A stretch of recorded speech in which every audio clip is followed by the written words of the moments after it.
Hello student, मैं Naresh Kumar math by Naresh ji sir classes में आपका हार्दिक स्वागत करता हूं।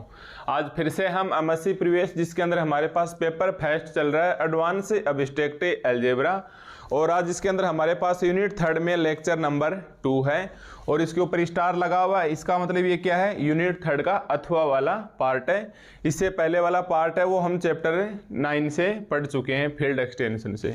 इसके उल्टे हमारे पास जो सेमेस्टर सिस्टम है फर्स्ट सेमेस्टर, उनके लिए भी पेपर फर्स्ट है, बस उसका यूनिट नंबर 4 है और लेक्चर नंबर 2 है।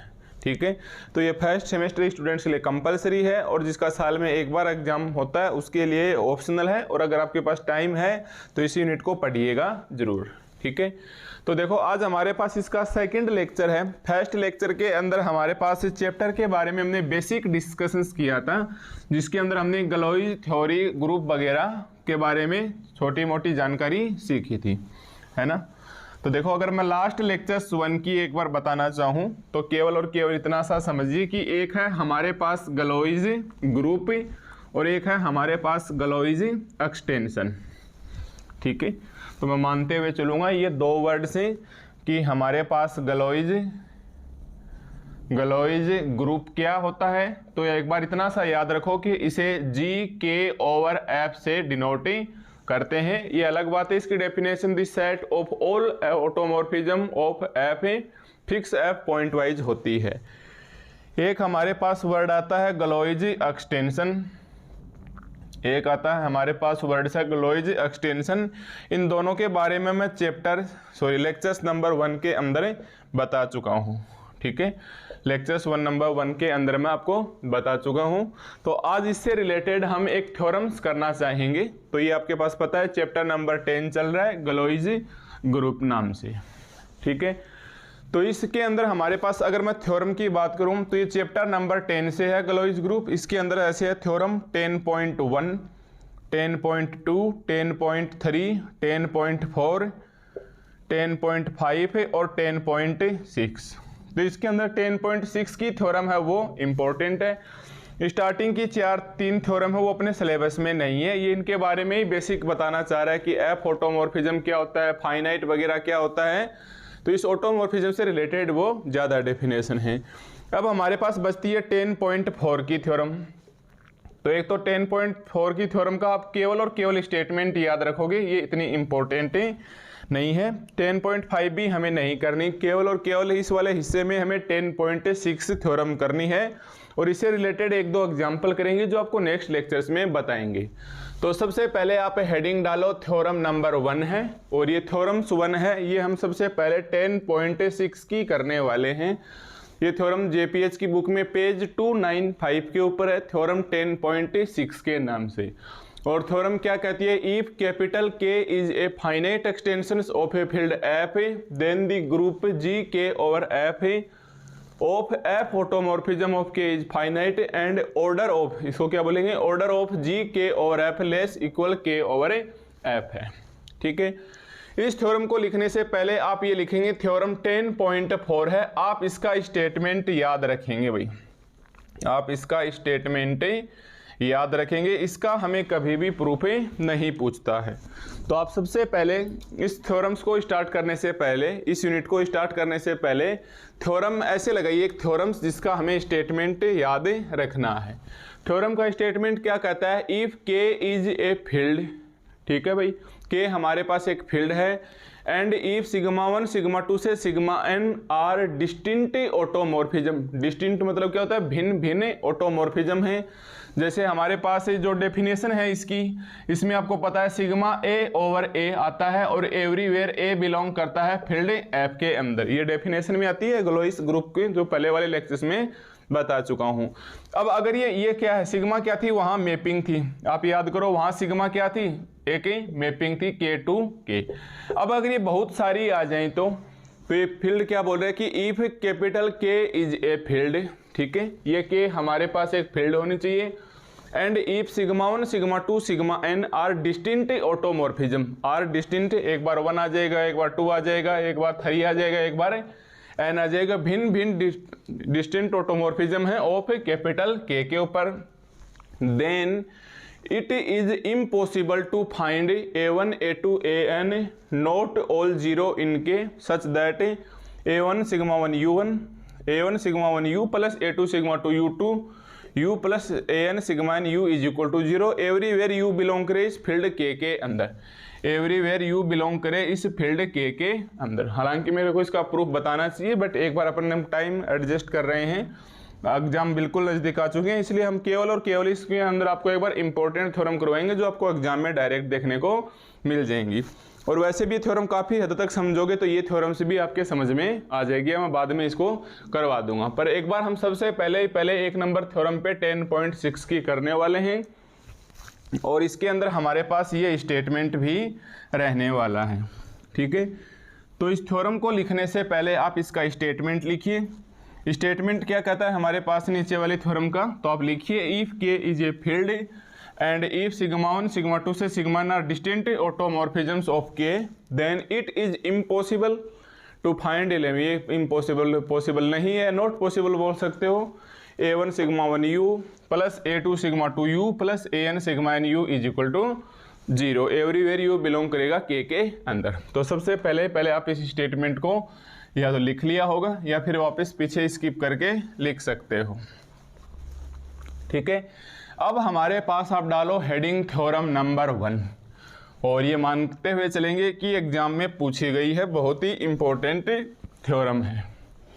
ठीक है, तो एक बार हम इस यूनिट में आपको केवल इंपॉर्टेंट थ्योरम करवाएंगे, बाद में मैं बचे हुए टोटल वीडियो अपलोड कर दूंगा इन थ्योरम्स के। पर एक बार आपके एग्जाम बिल्कुल नज़दीक है, इसलिए हमें केवल इंपॉर्टेंट हिस्सा पढ़ना चाहिए। ठीक है, तो सबसे पहले थ्योरम नंबर 1 समझ गए बुक्स में कहाँ है। अब आप इसका स्टेटमेंट पढ़िए और कोशिश कीजिए कि हम स्टेप बाय स्टेप इसके अंदर चले। तो चलो लिखो थ्योरम का स्टेटमेंट। क्या कहता है theorem, if K is finite extension. देखिए के इज फाइनाइट एक्सटेंशन, आप बताइए मैं एक्सटेंशन लिखूं या फील्ड एक्सटेंशन लिखूं, इससे कोई फर्क नहीं पड़ेगा। और ये कौन सी है, फाइनाइट है। ये क्या है भैया, फाइनाइट फील्ड एक्सटेंशन है। अब आप ये बताइए, आपने इससे पहले वाला चैप्टर 9 पढ़ रखा है फील्ड एक्सटेंशन का।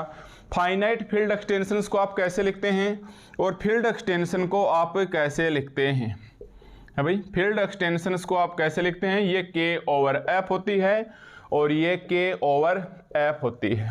बोलो, फाइनाइट फील्ड एक्सटेंशन को पहले वाले चैप्टर में हम ऐसे लिखा करते हैं, या इनफाइनाइट आ जाएगी तो भी ऐसे ही लिखेंगे। तो ये तो के आ गया और आगे फील्ड एफ दे दी तो एफ आ गई। मान लो यहाँ दे देता एफ, यहाँ दे देता के, तो हम एफ ऑफ है क्या लिख देते। तो ये तो चलो सिंबल है, नॉर्मली हम ऐसे ही लिखेंगे। तो चलो पहचानो इस थ्योरम के अंदर कहाँ से हमें क्या क्या करना है, कैसे कैसे हमारे पास इसका गिवन होगा। तो हम लिखें इफ का मतलब भाई किसका काम करेगा, ये गिवन का काम करेगा। तो हम क्या बोलेंगे, इट इज गिवन दैट, ऐसा हमें दिया हुआ है। क्या दिया हुआ भाई, कैपिटल के इज फाइनाइट एक्सटेंशन ऑफ, लिखते जाइए, कैपिटल के इज फाइनाइट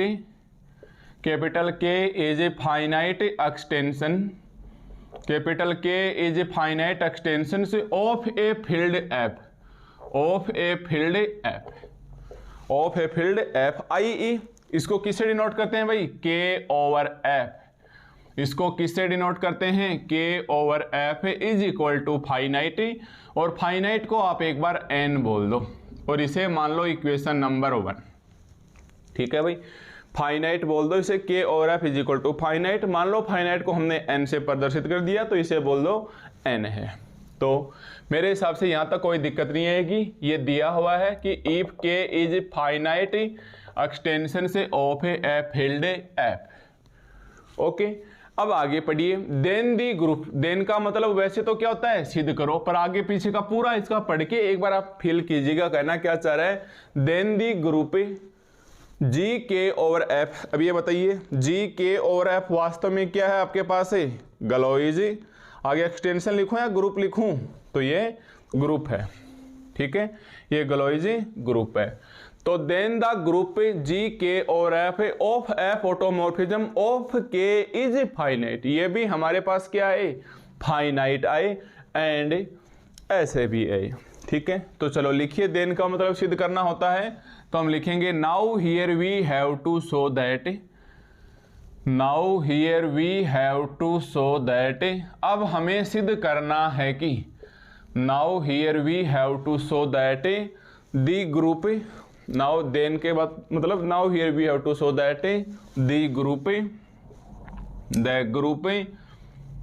ग्रुप जी के ओवर एफ, और ग्रुप की वजह आपको क्या लिखना चाहिए, गलोइस ग्रुप लिखो तो और भी अच्छा लगेगा अगले को, है ना। ग्रुप की वजह क्या लिख लो, हमें पता ही है गलोइस ग्रुप है, जी के ओवर एफ, गलोइस ग्रुप है, जी के और एफ है, of F automorphism, of F automorphism, of F automorphism of K is finite, ऐसा कैसा देख के लिखना है अपने को, तो of K is finite, finite and इसको बोलते हैं, ओ का मतलब होता है ऑर्डर ऑफ होता है, क्या होता है भाई, ऑर्डर ऑफ होता है, तो जैसे ऐसे नहीं लिखते आप, ऑर्डर ऑफ जी का मतलब किसी ग्रुप का एलिमेंट, ऑर्डर ऑफ है मतलब किसी एलिमेंट्स का, ग्रुप के अंदर किसी एलिमेंट्स का ऑर्डर, और ये हमेशा ऐसे होता है, ऑर्डर ऑफ है लेस ऑर्डर ऑफ है जी होता है, ये बीएससी की बातें।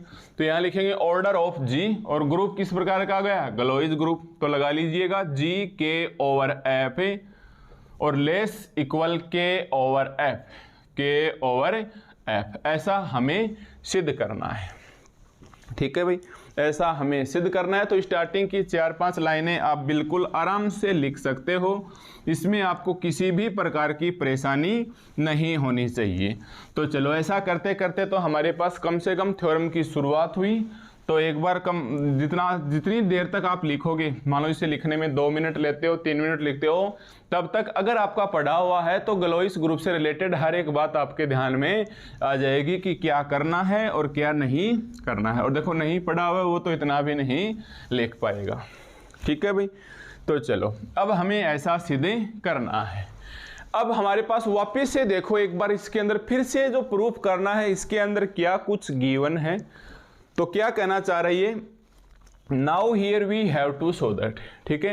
एक्चुअली ये क्या कहना चाह रहा है कि जो गलोइस ग्रुप है ऑफ एफ ऑटोमॉर्फिज्म का, वो फाइनाइट होना चाहिए और ये होना चाहिए। मतलब मैं जो अंडरलाइन कर रहा हूं वास्तव में प्रूफ तो ये करना है ना भाई, वास्तव में हमें प्रूफ तो ये करना है कि ये जो गलोइस ग्रुप है, एक तो ये फाइनाइट आ जाए और एक हमारे पास ऑर्डर ऑफ है ये इस प्रकार से आ जाए। तो मतलब इससे पहले एक प्रकार से दिया हुआ है कि नहीं दिया हुआ, तो हम क्या लिखेंगे, सिंस द गलोइस ग्रुप, यहां से स्टार्ट करो, now here we have to show that के बाद में since the Galois group,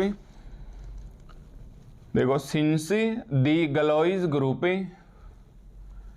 since the Galois group G के ओवर एफ, जी के over F, since the Galois group G के over F of F automorphism, of F automorphism, of F automorphism of K is finite हमें वास्तव में proof करना है। तो ये भी प्रूफ के अंदर ही एक प्रकार से किसका काम करेगा, गिवन का काम करेगा कि दी गलोइस ग्रुप जी के और F of F automorphism of K is. अब हमें एक तो इसको फाइनाइट दिखाना है, किसको, गलोइस ग्रुप को, और दूसरा हमें ऐसा दिखाना है। अब यहां तक भी चलो ठीक है, निकाल ले जैसे तैसे करके। अब हमें इसका आगे का पता होना चाहिए कि भाई गलोइस ग्रुप की डेफिनेशन क्या होती है। तो यही हमने लिख दिया है कि सिंस दी गलोइस ग्रुप जी के और F of F automorphism of के आई ई, इट मीन्स क्या हो जाएगा हमारे पास, दी सेट ऑफ ऑल ऑटोमॉर्फिज्म। अब आपके डेफिनेशन याद होनी चाहिए गलोइस ग्रुप की, जो मैं लास्ट लेक्चर में आपको करवा चुका हूं। The set of all automorphism, of all automorphism sigma of K, है ना, याद करो, देखो एक बार याद क्या नोट्स में लिखी हुई होगी, sigma of K fix F pointwise, fix F pointwise, fix F pointwise and sigma A is equal to A, sigma A is equal to A, everywhere A belong करता था इसके सब field के अंदर। और इसे आप मान लो एक बार इक्वेशन नंबर 2।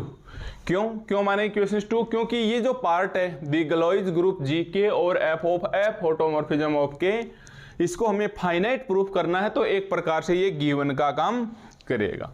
तो गिवन का काम करेगा तो अब हमें यहाँ आके पता होना चाहिए कि देखो भाई ये गलोइस ग्रुप की डेफिनेशन होती है। तो यस हम बोल सकते हैं कि the set of all automorphism sigma of K fix F pointwise and sigma A is equal to A everywhere a belongs to F. ठीक है, अब आप यहाँ आके एक बार रुक जाइए, क्योंकि अब हमें छोटी छोटी चीज़ें को क्या करना है, एक प्रकार से एडजस्ट करते हुए चलना है। अब यहाँ हमारे पास गिवन में देखिए एक प्रकार से क्या आ गया, एक तो के को फाइनाइट बता रहा है। या चलो एक बार मैं आपको पूछना चाहूँ कि भैया गलोइस ग्रुप क्या होता है, गलोइस ग्रुप क्या होता है। तो सबसे पहले आप इसकी डेफिनेशन में ऐसे बोलोगे कि इफ के ओवर एफ, इफ के ओवर एफ इज, लिखना मत एक बार, या इफ के इज फाइनाइट, जो लास्ट लेक्चर्स में लिखवाया था वो ऐसे लिखी हुई मिलेगी, if K is finite normal extension, normal extension over F then the set of all automorphism sigma of k fix f point wise and sigma a is equal to a everywhere a belongs to f। हालांकि ये definition हमारे पास ऐसे है। ठीक है, देखिए अब यहाँ हमारे पास k क्या होना चाहिए, एक तो फाइनाइट होना चाहिए, है क्या, यस। शुरुआत में देख लो कि if it is given that k is finite, capital K is finite extension. अब आगे क्या कह रहा है कि ये अपने आप में ही क्या है, नॉर्मल एक्सटेंशन है। समझिएगा बहुत ही ध्यान से, क्या कहना चाह रहा है, ये नॉर्मल एक्सटेंशन है। तो गलोइस ग्रुप हमारे पास यहाँ किसका काम कर रहा है, एक प्रकार से गिवन का काम कर रहा है। अब बारी आ गई नॉर्मल एक्सटेंशन है। अब यहाँ क्या आपका बेस कमजोर है तो दिक्कत आ सकती है। अब मैं आपको बोलूं, बताओ भाई नॉर्मल एक्सटेंशन क्या होती है, तो एक्चुअली नॉर्मल एक्सटेंशन की डेफिनेशन में स्प्लिटिंग फील्ड आ जाएगा, स्प्लिटिंग फील्ड मिनिमल पॉलिनोमियल नाम आ जाएगा, मिनिमल पॉलिनोमियल नाम आ जाएगा। अब ये पॉलिनोमियल्स क्या होते हैं, मिनिमल पॉलिनोमियल या स्प्लिटिंग फील्ड्स को आप सोल्व करोगे तो आप पीछे वाले यूनिट में आ जाओगे, पूरा चैप्टर नंबर 9 में, वहां हमारे पास बेसिस नाम आएगा। और बेसिस नाम आए और लीनियरली डिपेंडेंट और लीनियरली कॉम्बिनेशंस अपने आप आएगा। तो कहने का मतलब अब मैं यहाँ आते आते जैसे मेरे को पता चला ये गलोइस ग्रुप है, तो हमें पता ही अपने आप में फाइनाइट नॉर्मल एक्सटेंशन होना चाहिए। फाइनाइट की गारंटी इधर से दे दी है, गिवन का काम कर रहा है तो नॉर्मल एक्सटेंशन है। नॉर्मल एक्सटेंशन करेंगे तो स्प्लिटिंग फील्ड मिनिमल पॉलिनोमियल होने चाहिए।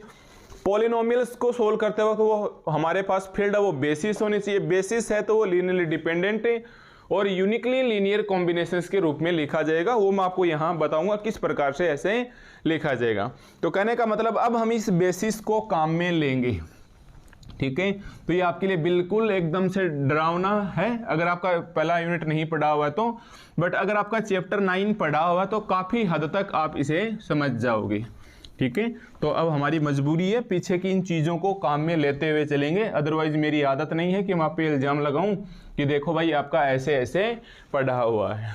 ठीक है, पर जैसे ही बारी आती है कि हम बेसिस अप्लाई करें तो हम क्या बोलेंगे, लेट कुछ भी ले लो, जैसे वेक्टर ले लो u1 u2 u3 dash dash dash dash un, be a basis of, be a basis of, be a basis of, समझ गए ना हम बेसिस वर्ड को क्यों ले रहे हैं और कहाँ आएगी, k over f, basis of k over f।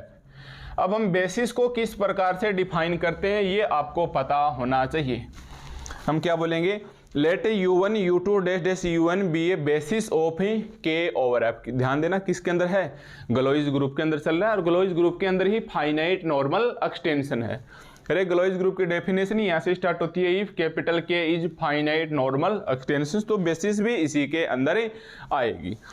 अब हमारे पास बेसिस अगर आती है तो हम कुछ ऐसे लिखते हैं, α1 u1 plus α2 u2 plus dash dash dash αn un, और इसके अंदर मान लो कुछ भी बिलोंग करता है, जैसे यहाँ तो चलो आगे काम में लेंगे एक बार, फंक्शन से कुछ भी मान लो जैसे t बिलोंग करता है, तो α1 α2 क्या है, एल्फा स्केलर है, लिखना मत एक बार, मैं सही अच्छे से लिखूंगा, ये स्केलर है, ये किस में जाएंगे, इसके नीचे वाली फील्ड के अंदर जाएंगे। तो आप क्या लिखोगे, लेट U1 U2 से U1 be a basis of K over F। अब इसके अंदर कोई भी एक एलिमेंट मान लो, तो हमने बोला लेट, दिखाई दे जाएगा भाई यहाँ तक, है ना। हमने बोला कि let small T be any element, small T be any element of set, any element of ऊपर वाले में मानेंगे K, let small T be any element of K and since U1 U2 से U1 U2 से UN be a basis of K, be a basis of K, be a basis of K, then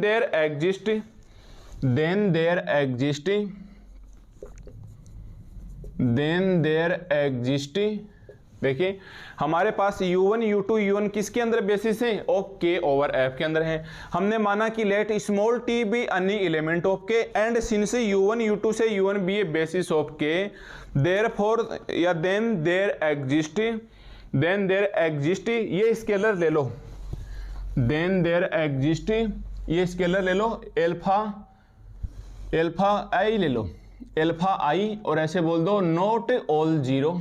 पता है ना क्यों बोलोगे not all zero, क्योंकि ये linearly dependent का काम करती है बेसिस, नॉट ऑल जीरो, और ऐसे बता दो i is equal to 1 to n। तो इसे थोड़ा सा अच्छे से लिखना, चाहे तो अल्फा 1 अल्फा 2 ले लो, चाहे तो आप alpha 1 alpha 2 dash dash dash dash dash alpha n belong करते हैं f के अंदर, और ऐसे बोल दो not all zero, not all zero. तो ये हमारे पास क्या आ गए, एक प्रकार से स्केलर्स आ गए, सच दैट तब हमारे पास कंडीशंस क्या बन जाएगी, t is equal to alpha 1 U1 plus alpha 2 U2 plus alpha 3 U3 plus dash dash dash dash dash alpha n UN, ठीक है, अल्फा n UN। और इसे आप मान लो एक बार इक्वेशंस नंबर 3, और इसे आप मान लो एक बार हमारे पास इक्वेशंस नंबर 3, जो आपको ठीक ठीक दिखाई दे रही है, ठीक है भाई। तो एक हमारे पास ये हो गया। तो अब ये मैटर क्यों आया है अपने पास, ये आपको पता होना चाहिए कि जब गलोइस ग्रुप का नॉर्मल एक्सटेंशन है, उस नॉर्मल की वजह से हमारे पास स्प्लिटिंग फील्ड मिनिमल पॉलिनोमियल में जाता है, और पॉलिनोमियल्स में हम प्रूव करेंगे तो वो हमारे पास एक प्रकार से बेसिस को बताता है। बेसिस होता है वो लीनियरली डिपेंडेंट होता है, लीनियरली डिपेंडेंट का मतलब है स्केलर नॉट ऑल जीरो, जबकि Li होता है लीनियरली इंडिपेंडेंट, उसके अंदर ऑल जीरो आ जाता है।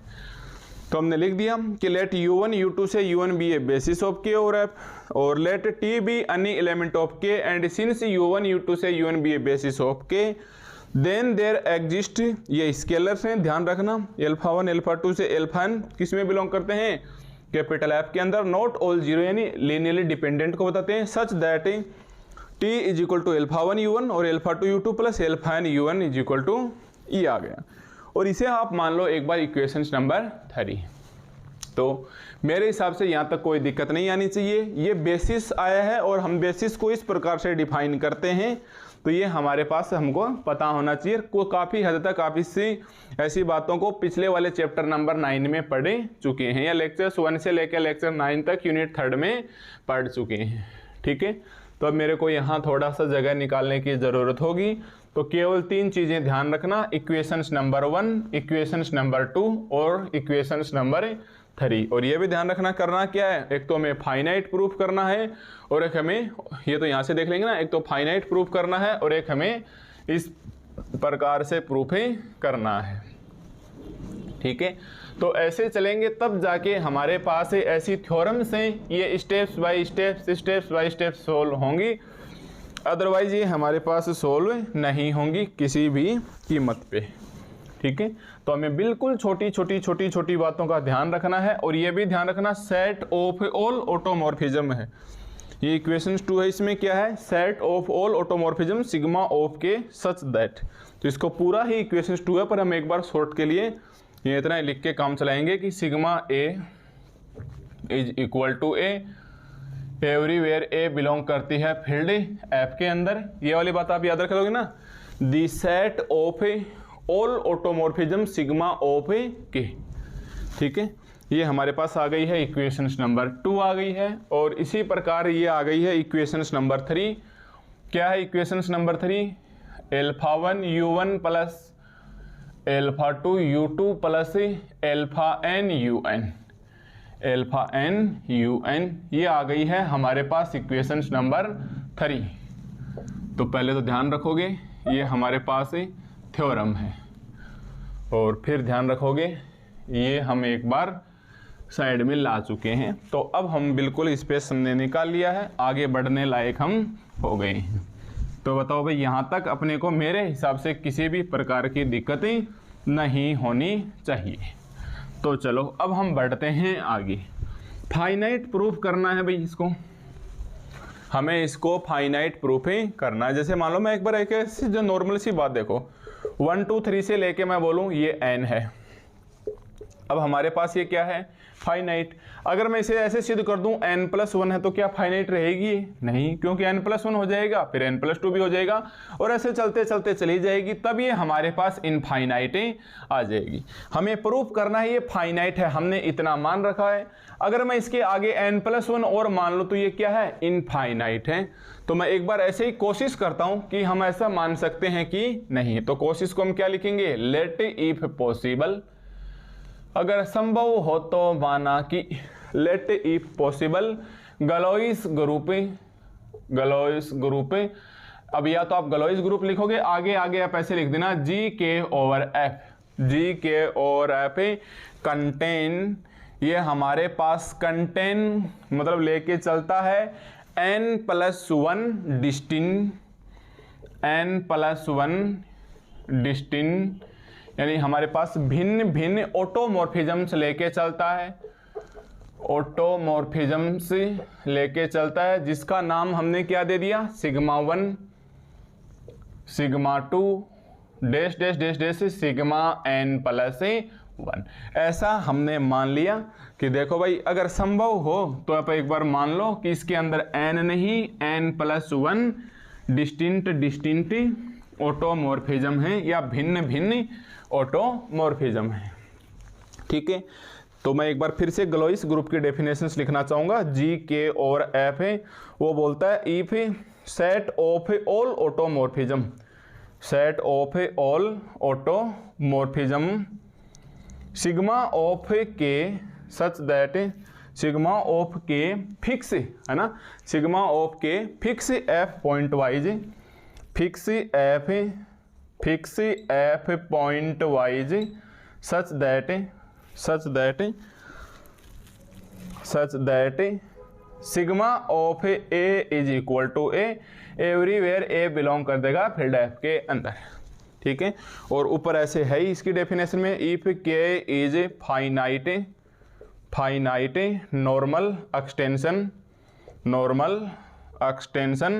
K/F देन, है ना। तो ये डेफिनेशंस मैं बार बार इसलिए लिख रहा हूँ ताकि आपको गलोइस ग्रुप की डेफिनेशंस अच्छे से याद हो जाए, और बार बार आपको इसके अंदर ये एहसास होता रहे कि इसके अंदर F ऑटोमॉर्फिज्म्स आएंगे, सेट ऑफ ऑल ऑटोमॉर्फिज्म। बताइए एक बार, यहाँ ऑटोमॉर्फिज्म को हमने किससे डिनोट कर रखा है? सिग्मा से, और वास्तव में क्या है?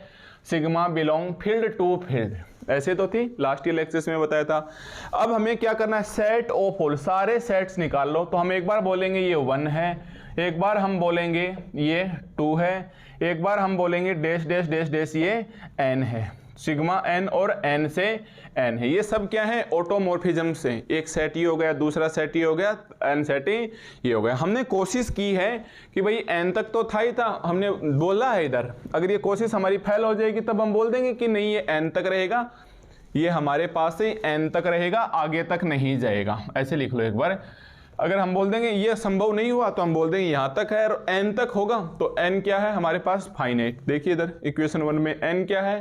फाइनाइट। और हमें क्या प्रूफ करना है? K इज या F automorphism of K is finite. तो हमने ऐसे ही मान लिया कि संभव हो तो माना कि ये गलोइस ग्रुप n+1 डिफरेंट रखता है, तो इसके अंदर एक और आ जाएगी sigma n+1 such that K test to K। अब ये क्या हो गया हमारे पास? अब ये डेफिनेशन पूरी हो गई। Set of all automorphism sigma 1 sigma 2 से sigma n+1 of K fix है एफ के अंदर। तो ये हमारे पास फिक्स है इस फील्ड एफ के अंदर।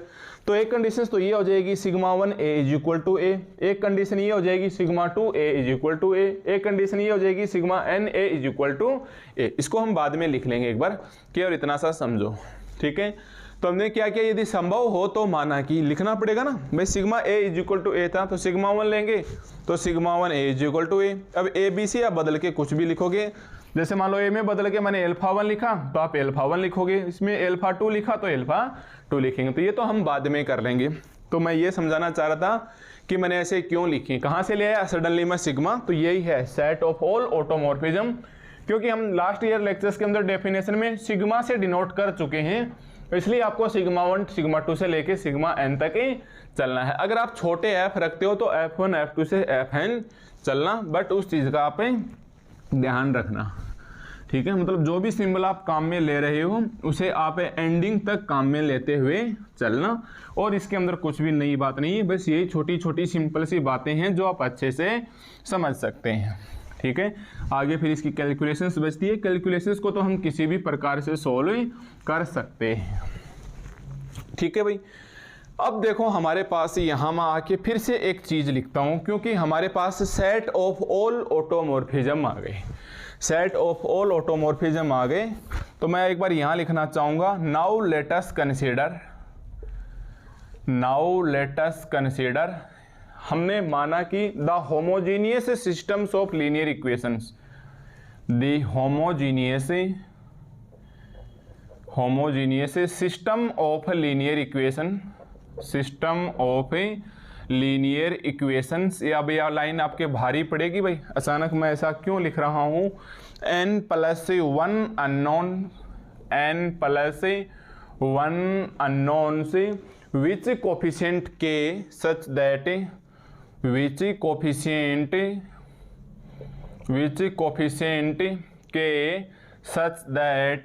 Such that. अब यहाँ आके आपको ये लाइन है ये थोड़ी सी भारी पड़ेगी अगर मैं इसे ना समझाऊं तो, ठीक है। बट ऐसी कोई बात नहीं, हम यहाँ समझाने के लिए खड़े हैं। तो आपको बता दूं 12th क्लासेस के अंदर आप सिस्टम्स ऑफ लीनियर इक्वेशंस पढ़ के आए हैं, सिस्टम्स ऑफ लीनियर इक्वेशंस, ठीक है।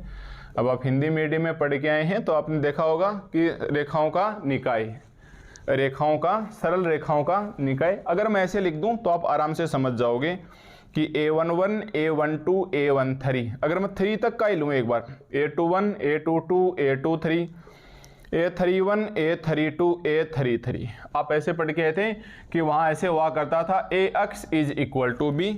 जहाँ एक बार मान लो मैं 3 क्रॉस 3 का मान के चलूँ तो ये हमारे पास से x1 x2 और x3 आ जाएगा, और ये हमारे पास से b1 b2 b3 आ जाएगा, ठीक है। अब याद आएगा ना कि हाँ ये हमारे पास सिस्टम्स ऑफ लीनियर इक्वेशंस हुआ करता था, ठीक है। अगर मैं इसके होमोजीनियस लगाता हूँ या समघात लगाता हूँ तो ये 0 हो जाएंगे, ये हमारे पास क्या हो जाएंगे भाई 0 हो जाएंगे। तो एक्चुअली हमारे पास क्या बचेगा a11, इधर लिखता हूँ मैं a11 x1 plus a12 x2 plus, और मान लो ये तो 3 तक का n तक लेके चलेंगे तो ये n तक आ जाएगा, एक बार अपन 3 तक मान के चलते हैं, इज इक्वल टू 0। फिर आ जाएगा a21 x2 a22 x2 a23 x3 is equal to 0। एक बार 3 क्रॉस 3 की हम लेके देखते हैं, फिर इसको n तक चेंज कर देंगे, इसमें कोई समस्या नहीं आएगी, इज इक्वल टू 0, ठीक है। तो ये अपने आप में क्या हो गया, homogeneous systems of linear equation हो गया, homogeneous systems of linear equation हो गया। बट चलो ये तो मैंने समझा दिया कि ऐसे होता है, बट ये नहीं समझाया कि हमने यहाँ क्यों काम में लिया है। तो अगर ax इज इक्वल टू 0 आ जाता है तो वो homogeneous systems of linear equation बन जाता है। यहाँ हमने क्यों काम में लिया, क्योंकि हमारे पास ये कहीं ना कहीं लीनियरली डिपेंडेंट है। कैसे पता चला लीनियरली डिपेंडेंट है, हमने इसका बेसिस काम में लिया। कहाँ से काम में लिया, इस इक्वेशंस 3 से। इक्वेशंस 3 क्या कहती है कि देखिए α1 u1 α2 u2 α3 u3 dash dash dash dash है, हालांकि इसमें t बिलोंग करता है, हालांकि इसके अंदर टी बिलोंग करता है, और टी बिलोंग करता है तो ये सारे के सारे alpha N u1 is equal to 0 आता है।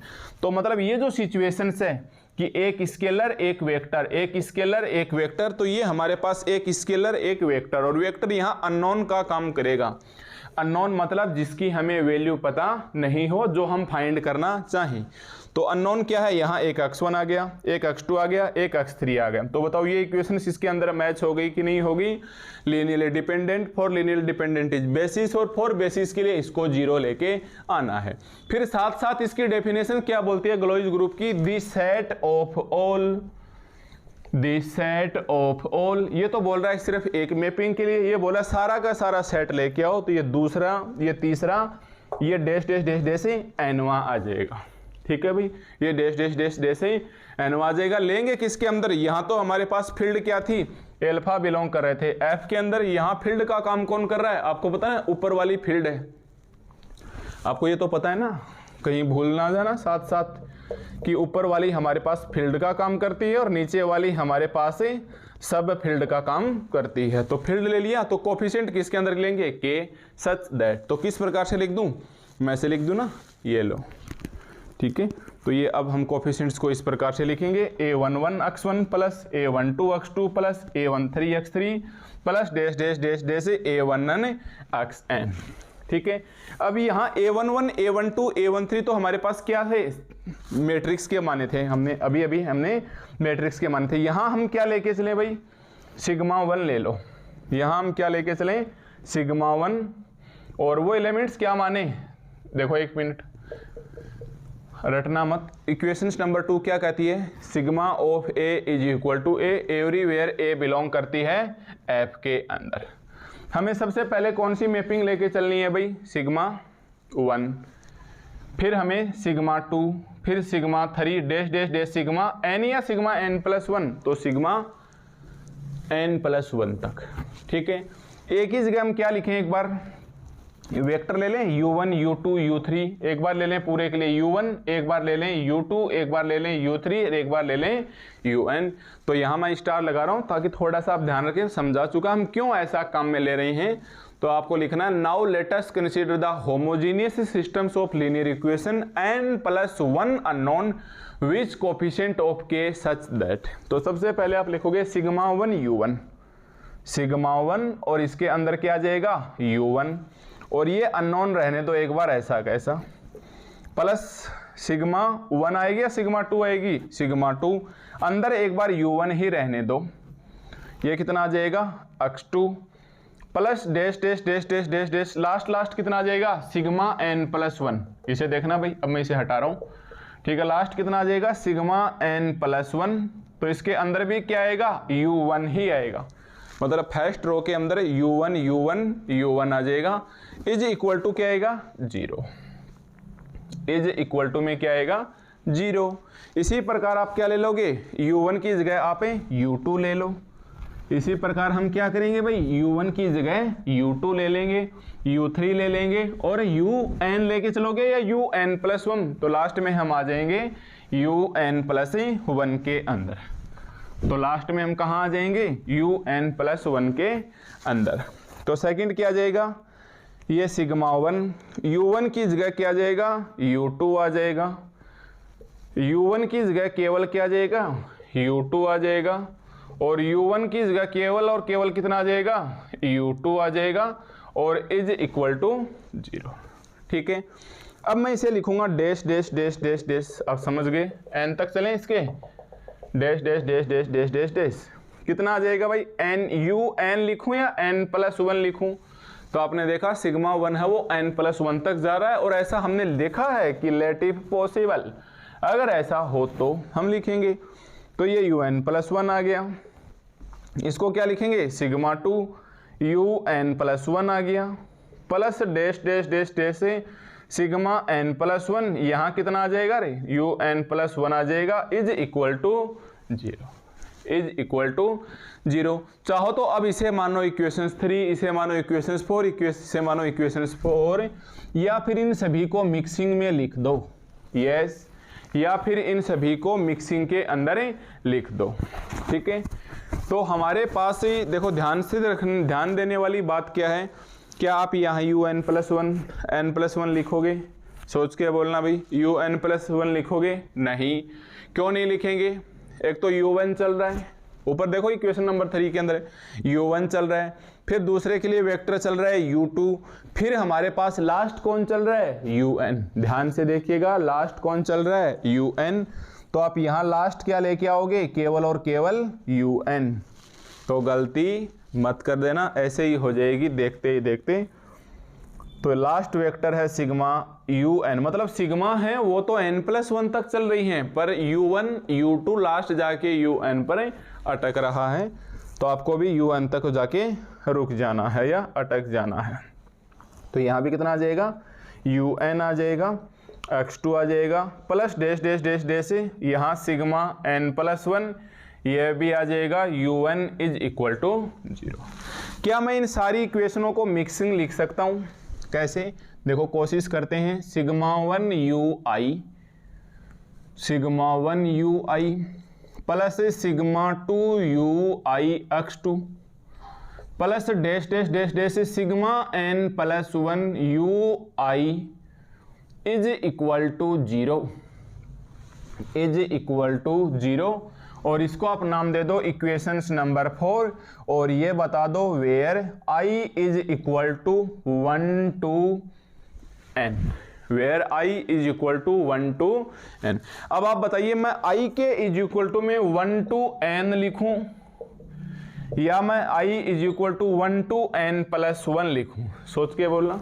तो एक बार हमें I की जगह क्या रखना है? 1 रखना है। देखिए ध्यान से, I की जगह 1 रखूंगा तो ये वाला इक्वेशन बन जाएगा, फिर मैं I की जगह 2 रखूंगा, ये वाला बन जाएगा, लास्ट हम क्या रखेंगे? UN रखेंगे। तो I = 1 to n, ना कि n+1। तो ऐसी छोटी छोटी चीज़ों का ध्यान रखते जाएंगे तो हमारे पास हमारा इंटरेस्ट ही बनेगा और गलोइज थ्योरी को भी हम अच्छे से एक्सप्लेन कर पाएंगे।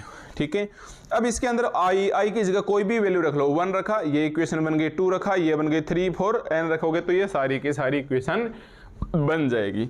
यानी हम इस पूरे सिस्टम्स ऑफ लीनियर इक्वेशन को, और साथ साथ कौन सा है भाई? होमोजीनियस है। तो हमने पूरे के पूरे सिस्टम्स ऑफ होमोजीनियस को इसके अंदर कवर कर दिया है। तो एक ही लाइन में आ गए और साथ साथ बोल दिया कि आप I = 1 to n रखेंगे, जिसे हमारे पास एक प्रकार से बिल्कुल शॉर्टकट लिखा गया। अगर मैं ये 3 बातें ना लिख के मैं डायरेक्ट ये लिख लेता तो आपकी प्रॉब्लम क्रिएट हो सकती थी।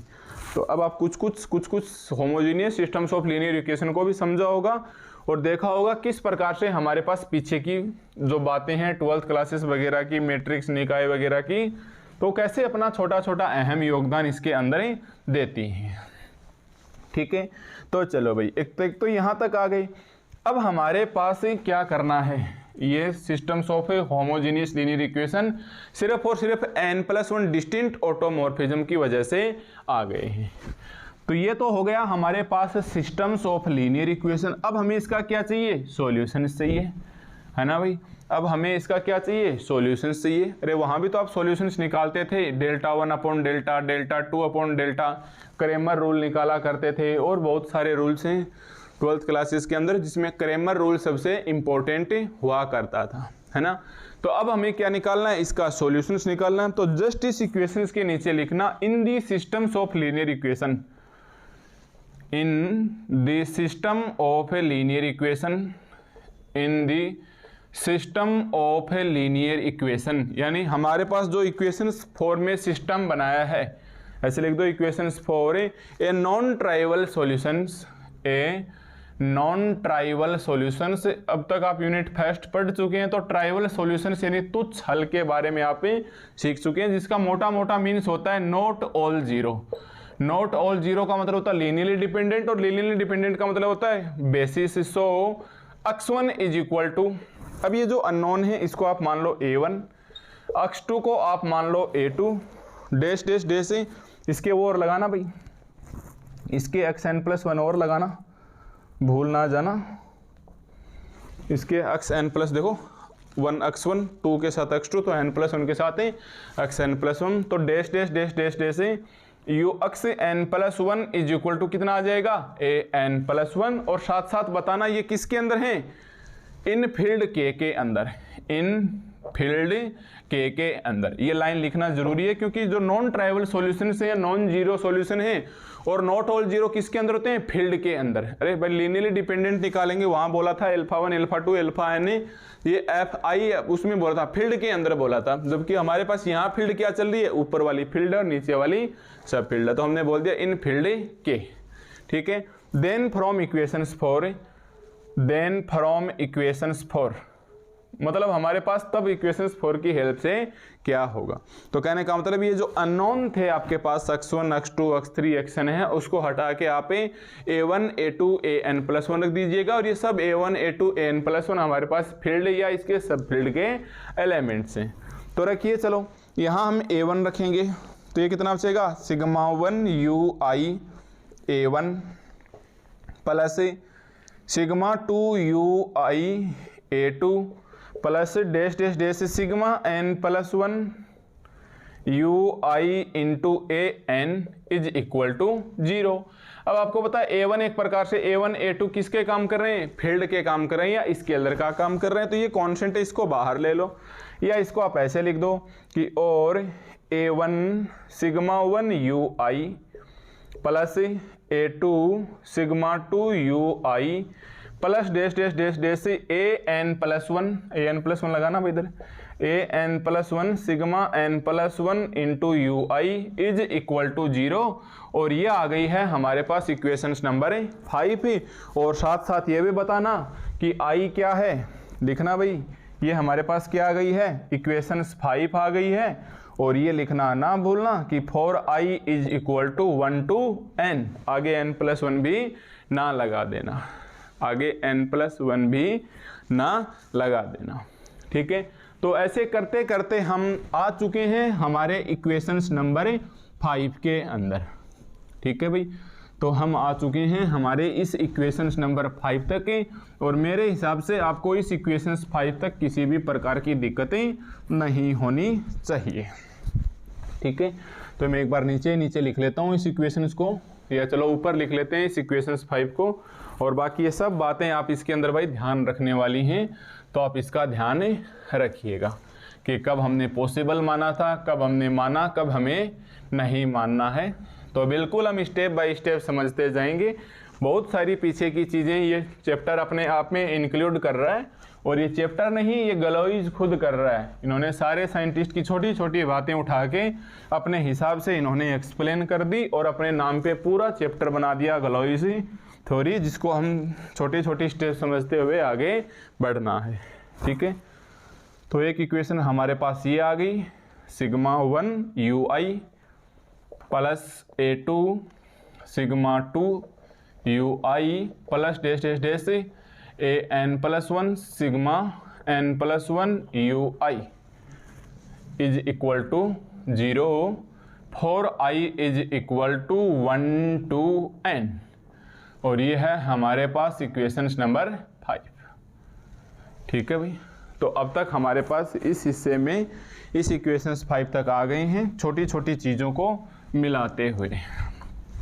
ठीक है, अब आपको फाइनाइट प्रूफ करना है। डाटा, मोस्ट ऑफ डाटा आपके पास आ चुका है।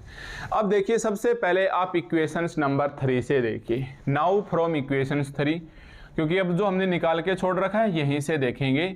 Now from equations 3 we see that, हमने इक्वेशंस नंबर 3 से देखा कि क्या देखा भाई, t is equal to alpha 1 u1 plus alpha 2 u2 plus alpha n un है।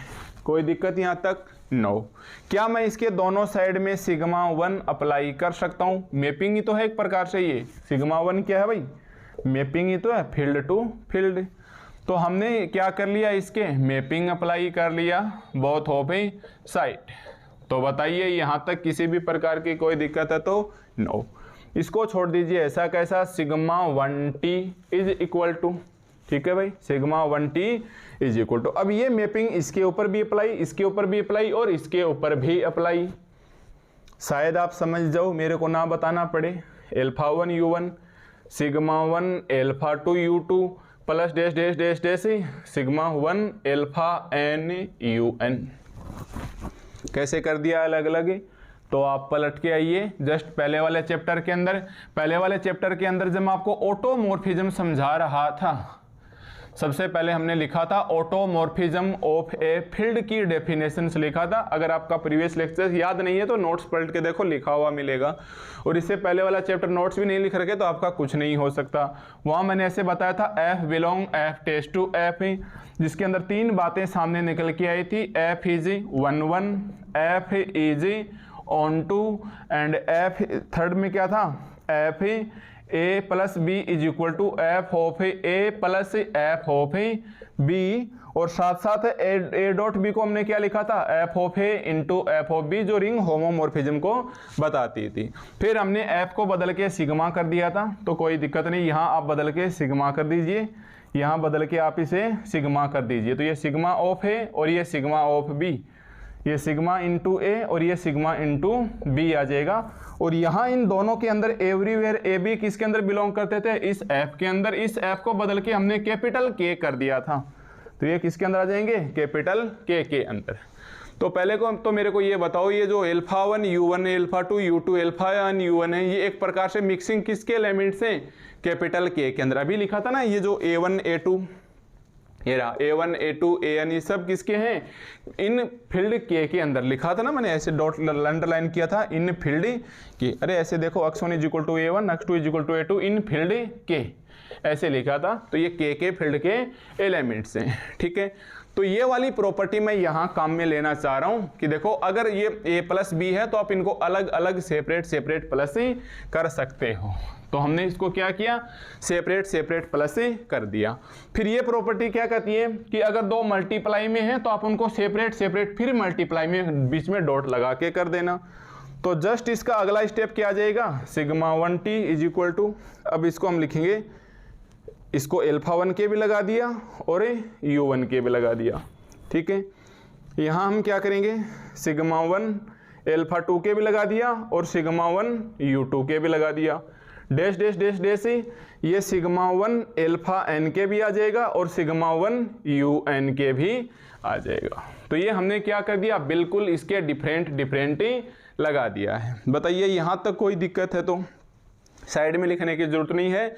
Using property of automorphisms of F, या बाय डेफिनेशंस ऑफ, आप चाहो तो ऐसे लिख सकते हो, by definitions of automorphism of F लिख सकते हो। अगर आपको बहुत ज़्यादा स्टैंडर्ड लैंग्वेज मेंटेन करनी है तो by definitions of automorphism of field के, ऑफ फील्ड लिख देना, बस सिंबल मत दिखाना। लिखना चाहो तो फील्ड के भी लिख सकते हो, कोई दिक्कत ही नहीं है, क्योंकि हमारे पास यहाँ फील्ड क्या चल रही है? कैपिटल के चल रही है, ठीक है भाई। ये हमारे पास फील्ड क्या चल रही है? कैपिटल के चल रही है। तो आप यहाँ तक आ गए हैं पहुँचते पहुँचते। ये हमने ऐसे ही इक्वेशंस नंबर 3 का क्या ले लिया है? हेल्प ले लिया है, ठीक है। अब देखिए यूजिंग इक्वेशंस 2, बहुत देर से है ये इक्वेशंस 2 लिखी हुई है। इक्वेशंस 2 क्या कहती है कि sigma a is equal to a आएगा एवरीवेयर ए बिलोंग करती है एफ के अंदर। एक तो देखो इस इक्वेशंस को आप 6 नंबर मानिए, एक तो हमारे पास इस इक्वेशंस को आप 6 नंबर मानिए। अब इक्वेशंस 2 क्या कहती है? Sigma a is equal to A everywhere A belong करती है एफ के अंदर, एवरीवेयर ए बिलोंग करती है एफ के अंदर। तो मैं सिग्मा की जगह सिग्मा 1 रखूंगा तो भी क्या आ जाएगा? इसके जो अंदर है वो आ जाएगा। अब आप बताइए कि अगर मैं एल्फा 1 रखूं इधर, ए की जगह अगर मैं एल्फा 1 रखूं तो ये कितना आ जाएगा? एल्फा 1। क्या एल्फा 1 बिलोंग करता है एफ के अंदर? यस, पलट के देखिए लिखा हुआ मिलेगा इस इक्वेशंस 3 से पहले लिखा हुआ मिलेगा कि everywhere alpha 1 alpha 2 dash dash dash dash alpha n belong करते हैं एफ के अंदर, और साइड में मैंने ऐसे लिखा था नॉट ऑल 0। देखिए अभी मिलेगा, कोई भी चीज़ रटना नहीं है, बस क्योंकि ये ऐप के अंदर जा रहा है तो यहाँ एल्फा 1 लिखा है, वो भी किसके अंदर जाना चाहिए? ऐप के अंदर। तो जस्ट इस इक्वेशन नंबर 3 से पहले एल्फा 1 एल्फा 2 से एल्फा n बिलोंग करते हैं ऐप के अंदर, नॉट ऑल 0 ऐसा मेरा लिखा हुआ है, ठीक है। तो चलो हम इसको काम में ले सकते हैं, लिखा हुआ है तो एक तो ये आ जाएगा सिग्मा 1 एल्फा 1 ये से आ जाएगा। अगर आप सिग्मा 1 एल्फा 1 की जगह एल्फा 2 लिखोगे तो क्या आएगा, या एल्फा 2 लिखोगे तो एल्फा 2, क्या एल्फा 2 बिलोंग करता है आपके अंदर, यस। और चलते चलते लास्ट में क्या आ जाएगा, sigma 1 alpha dash dash dash करते हुए लिखिए, डैश डैश डैश करते हुए लिखिए, लास्ट में सिग्मा 1 एल्फा एन लिखोगे तो क्या आ जाएगा, एल्फा एन आ जाएगा। एवरीवेयर एल्फा एन बिलोंग करेगा फील्ड के अंदर। तो ये पूरा का पूरा सिस्टम्स क्या आ गया, ये इक्वेशंस नंबर 7 आ गई। तो ये हमारे पास जाने अनजाने में हमने इस इक्वेशंस नंबर 2 को भी काम में ले लिया है, ठीक है। और इस इक्वेशंस नंबर 3 को भी हमने काम में ले लिया है, ओके। अभी ये वैल्यू रख दो सिग्मा 1 एल्फा 1 की। नाउ फ्रॉम इक्वेशन 6 एंड 7, ठीक है भाई। इक्वेशन 2 हमारे पास काम में आ चुका है तो मैं इसे एक बार हटा रहा हूँ। नाउ फ्रॉम इक्वेशन 6 एंड 7, तो अब यहाँ से आप वैल्यू लिख सकते हो 6 और 7 की। आपके पास जो वैल्यू बचती है आप उसे रहने दो। तो now from equation 6 and 7,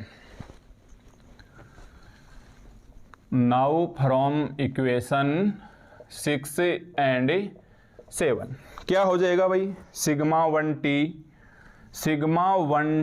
is equal to sigma 1 alpha 1 की जगह कितना आ जाएगा, एल्फा 1। तो ये क्या होता है, कितना बचेगा, एल्फा 1 सिग्मा 1 u1। ये कितना बचेगा भाई, एल्फा 2। तो ये आ जाएगा alpha 2 sigma 1 u2 plus dash dash dash dash dash dash plus sigma 1 alpha n कितना आ जाएगा, एल्फा एन आ जाएगा। और ये सिग्मा 1 un, इसे आप नाम दे दीजिएगा इक्वेशंस नंबर 8, यस, इसे आप नाम दे दीजिएगा इक्वेशंस नंबर 8। तो ये तो कंडीशन तब आई है जब हमने ये सुनिए, ये कंडीशन तब आई है जब हमने इस टी के सिग्मा 1 लगाया है। अगर मैं सिमिलरली सिग्मा 2 लगाता हूं तो क्या आ जाएगा, तो फिर वही प्रोसेस चलेगी। दोनों साइड में सिग्मा 2 लगाइए, इधर सिग्मा 2 लगाइए, इधर जहां जहां सिग्मा 1 है वहां वहां सिग्मा 2 हो जाएगा।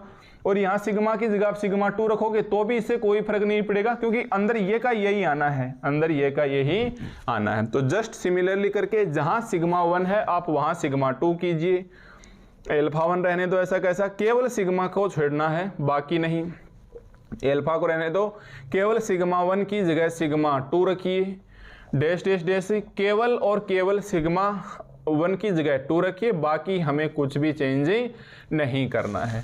इसी प्रकार हमने 2 रखा, इसी प्रकार हमने 3 रखा, इसी प्रकार हमने 4 रखा, 5 6, तो इतने सारे रखने नहीं हैं। इन सब को हटा के आप डैश डैश डैश रख दीजिएगा, है ना भाई। इन सब को हटा के आप क्या करोगे, डैश डैश डैश रख दीजिएगा, ठीक है। तो ये लो आप रखिए dash dash dash dash dash, ठीक है भाई। आप तो 2 बार लाइन खींच लेना।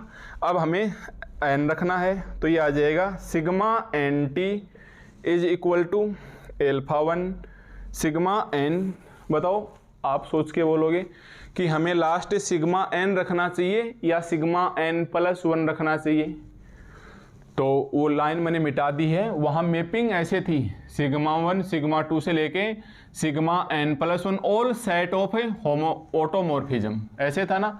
तो लास्ट आप ध्यान रखना सिग्मा एन नहीं सिग्मा एन प्लस 1 रखिएगा, समझ गए भाई। वो थी ना जो लाइन लिखाई थी, लेट इफ पॉसिबल के बाद में the set of all automorphism sigma 1 sigma 2 all distinct automorphism भिन्न भिन्न लिए थे, तो वो लास्ट सिग्मा एन प्लस 1 था। तो आप यहाँ सिग्मा एन प्लस 1 लीजिएगा, ठीक है।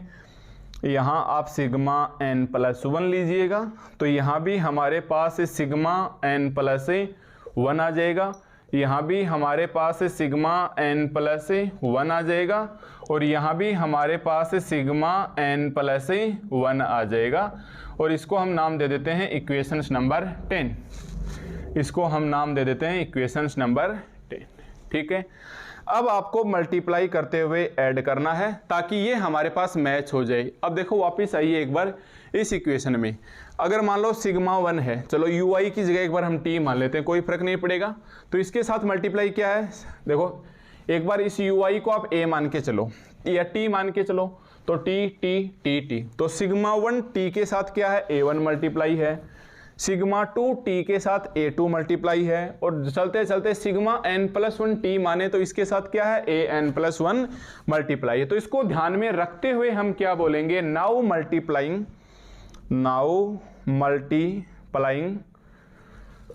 मल्टीप्लाइंग बाई, किससे करें भाई, नाउ मल्टीप्लाइंग अबोव इक्वेशन से 8, 9 एंड 10 बाई, अब बताइए